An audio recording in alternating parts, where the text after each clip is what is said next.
আমি খিচুড়ি পাকার জন্য প্রস্তুতি নিয়েছি। এখানে আগে পেঁয়াজ অ্যাড করেছি, তারপর রসুন বাটনা দিয়েছি। তো ওটা ভালো করে ভেজে নিচ্ছি।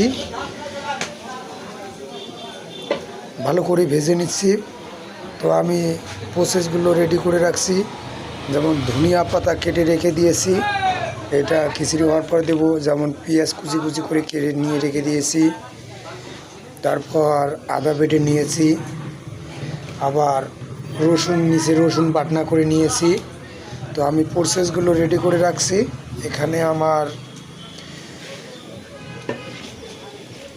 পেঁয়াজটা ভালোভাবে ভাজা হয়ে গেলে, পেঁয়াজ রসুনটা ভালো করে ভাজা হয়ে গেলে এখানে অ্যাড করব আমি পানি।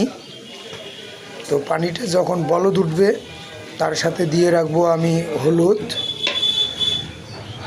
পানিটা যখন বলদ দিয়ে উঠবে তারপর আমি চাল এবং কালাই ধুয়ে রেডি করে রেখে দেব।